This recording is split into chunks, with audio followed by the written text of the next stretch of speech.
السلام عليكم ورحمة الله وبركاته. ازيكم عاملين ايه؟ يا رب تكونوا بخير. النهارده بقى هنعمل مع بعض طريقة عمل لسان العصفور ابو شوربة اللي بالشوربة. هنعمل لسان العصفور بالشوربة، بيبقى طعمه جميل جدا. انتوا عارفين طبعا في لسان عصفور بيتعمل من غير شوربة، وفي لسان بيتعمل بالشوربة. جايبة كيس لسان عصفور اهو مرقة.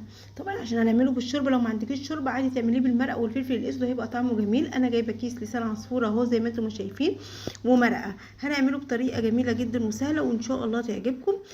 دلوقتي انا جبت الطاسه جبت الحله وحطيت فيها شويه زيت او سمنه عادي، وبحمر كيس اللسان العصفور بتاعنا.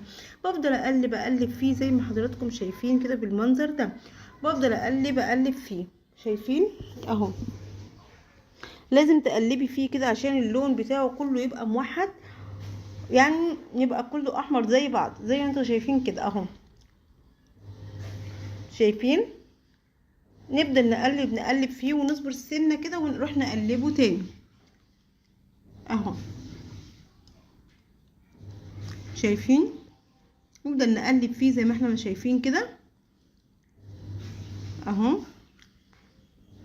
وحوالين داير وننزل على الحوافي كله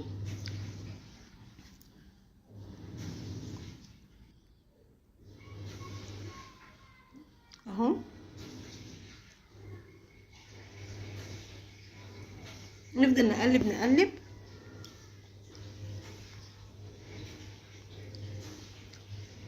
الحله بتتحرك كتير من مكانها، معلش اهو.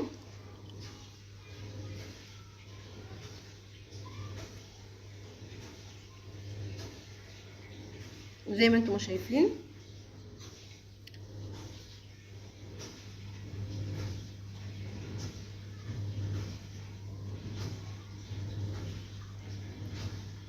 اهو.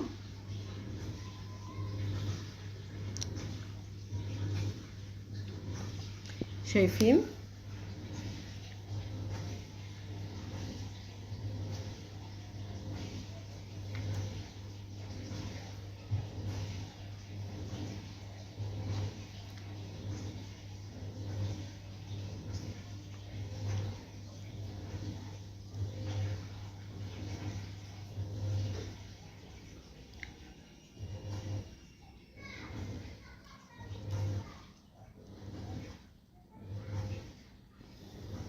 اهو بعد كده بحطيت له الشوربه تحمر معانا، تروحي دلقتي الميه وهدلق عليه المرقه.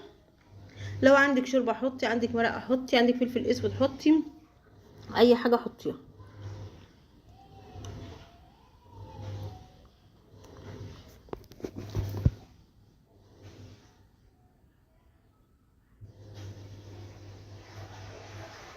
اهو. شايفين؟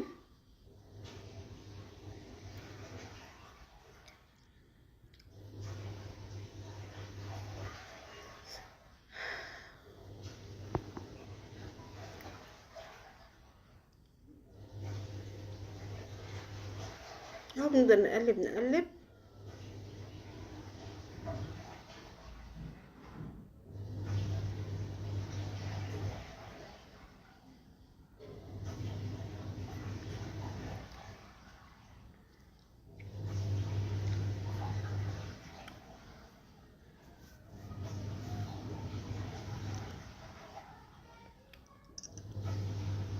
شايفين؟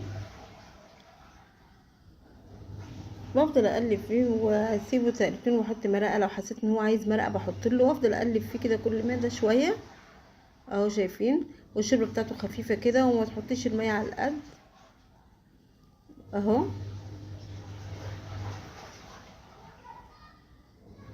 شايفين؟ طعمه بيبقى جميل جدا ابو الشوربه ده. طبعا بتحب في وسط الاكل، مثلا لو عامله طبيخ ولا حاجه، بيبقى بين ناس كتير قوي بتحب في وسط الاكل يعني، بس انا عملته في العشاء كده اهو زي ما انتم شايفين.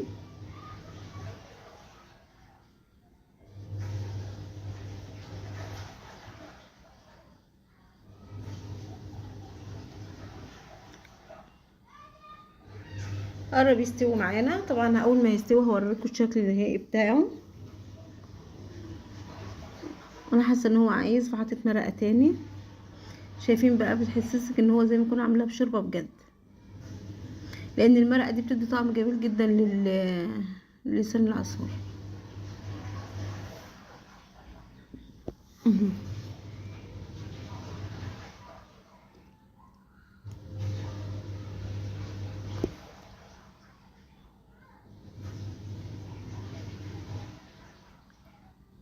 مش عايز اطول عليكم الفيديو اكتر من كده. اهم حاجه اعملوا لايك واشتراك في القناه عشان يوصلكم مننا كل جديد، واستنظروا الفيديو جديد ان شاء الله.